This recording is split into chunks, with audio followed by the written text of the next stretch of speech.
surgery, X-ray, and drugs. For comparison, therefore, let's turn now to the results and benefits attained through these so-called orthodox treatments. As we shall see, surgery is the least harmful of the three, and in some cases, it can be a life-saving stopgap measure. Surgery also has the psychological advantage of visibly removing the tumor, and from that point of view, it offers the patient and his family some comfort and hope. However, the degree to which surgery is useful is the same degree to which the tumor is not malignant. The greater the proportion of cancer cells in that tumor, the less likely it is that surgery will help. And the most highly malignant tumors of all generally are considered inoperable. The statistical rate of long-term survival after surgery is, at best, only 10 or 15%.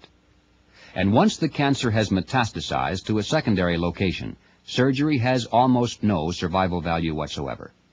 The reason, of course, is that, like the other therapies approved by organized medicine, surgery removes only the tumor. It does not remove the cause. The rationale behind X-ray therapy is essentially the same as with surgery. The medical objective is to remove the tumor, but to do so by burning it away rather than cutting it out.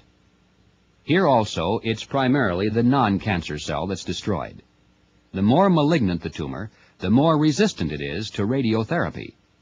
In fact, this procedure has all the same limitations and drawbacks of surgery, plus one more. It actually increases the likelihood that cancer will develop in other parts of the body. Yes, it's a well-established fact that excessive exposure to radioactivity is an effective way to induce cancer. This has been demonstrated not only among the survivors of Hiroshima, but a research team at the University of Buffalo recently reported that less than a dozen routine medical X-rays to the same part of the body increases the risk of leukemia by at least 60%. And these routine X-rays are nothing compared to the intense radiation used on cancer patients. X-rays induce cancer because of at least two factors. First, they do physical damage to the body, which triggers off the production of trophoblast cells as part of the healing process. Second, they weaken or destroy the production of white blood cells, which, as we have seen, constitute the immunological defense mechanism, the body's front-line defense against cancer. As with all forms of currently popular treatments, once the cancer has metastasized to a second location, there is practically no chance that the radiology patient will live.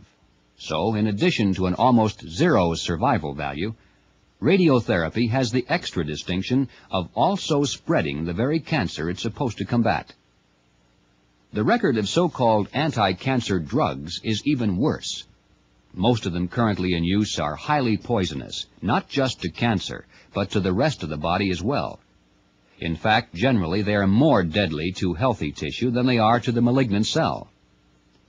Most of these drugs are described as radiomimetic, which means that they mimic or produce the same effects as radiation. Consequently, they also suppress the immunological defense mechanism, and thus help to spread the cancer to other areas.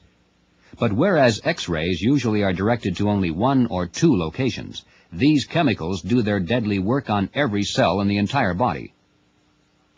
The use of exotic and highly toxic drugs is the latest fad in cancer therapy. As scores of these drugs are developed each year, cancer patients become the human guinea pigs upon which they're tested.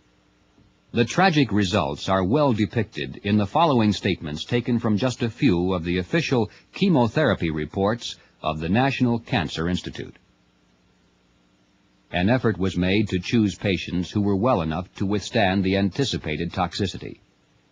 Early death of 2 of the first 5 patients treated caused a reduction to 8 milligrams per kilogram per day. No significant anti-tumor benefit of any duration was observed. In this study, 6 of the 8 children died. No therapeutic effect was observed. Toxic clinical manifestations consisted of vomiting, hypertension, changes in oral mucous membranes, and diarrhea. Renal damage and cerebral edema were observed at post-mortem examination in each of the 6 patients who died while receiving this drug.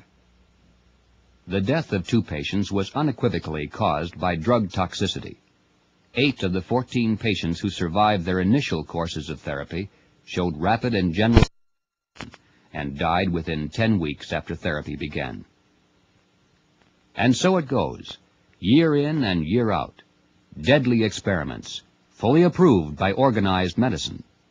Experiments that can be viewed only as a form of human vivisection. This, then, is the comparison between vitamin therapy and orthodox treatments. The statistics that follow are taken from the National Cancer Institute, the American Cancer Society, and from the clinical records of those physicians who have used Laetrile in the treatment of their own patients. They vary widely depending on the age of the patient, the sex, the cancer location, and the degree of malignancy. Consequently, the figures shown will be averages for all kinds and all groups together. This is the story they tell. Of those with advanced metastasized cancer who have been told by their physician that there is no hope, only 15% will be saved when they turn to vitamin therapy, which is not good. But under orthodox treatment, less than 1 out of 1,000, or 1/10 of 1%, will survive 5 years. Of those with early diagnosed cancer, at least 80% will be saved by vitamin therapy, but no more than 15% will survive under orthodox treatment. And of those who presently are healthy with no clinical cancer to begin with, close to 100% can expect to be free from cancer as long as they routinely obtain adequate amounts of vitamin B17. But those who subsist on the typical American diet and rely only on the therapies of organized medicine are doomed to a survival rate of just 84%. And that figure includes all ages. It is much less for those above 30. As mentioned previously, these figures will vary widely depending on age, sex, cancer location, and degree of malignancy. Also, they're somewhat arbitrary when it comes to separating early diagnosed cancers from those that are advanced, for often there's a gray area between the two. Nevertheless, in general, they are as accurate as any such tabulation can be, and they tell an impressive story that cannot be brushed aside. Considering the lack of results obtained by orthodox medicine, it's been said that voodoo witchcraft would be just as effective, and perhaps even more so, for at least then the patient would be spared the deadly side effects of radiation and chemical poisoning. Just as we are amused today at the primitive medical practices of history, future generations surely will look back at our own era and cringe at the senseless cutting, burning, and poisoning that now passes for medical science. No matter how useless or even harmful current practices may be, consensus medicine demands that they be used by every physician. Regardless of how many patients are lost, the doctor's professional standing is upheld because those who pass judgment through peer review are using the same treatments and getting the same tragic results. On the other hand, if a doctor deviates from this pattern and dares to apply nutrition as the basis of his treatment, even if he attains a high degree of success, he is condemned as a quack. He may lose his hospital privileges and even is subject to arrest.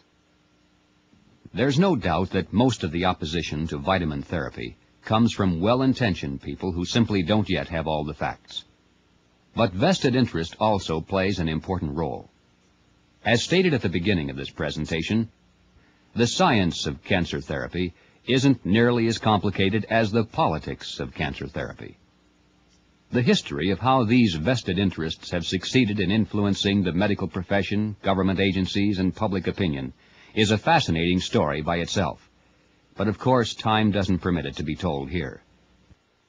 For the full story of both the science and the politics, read World Without Cancer.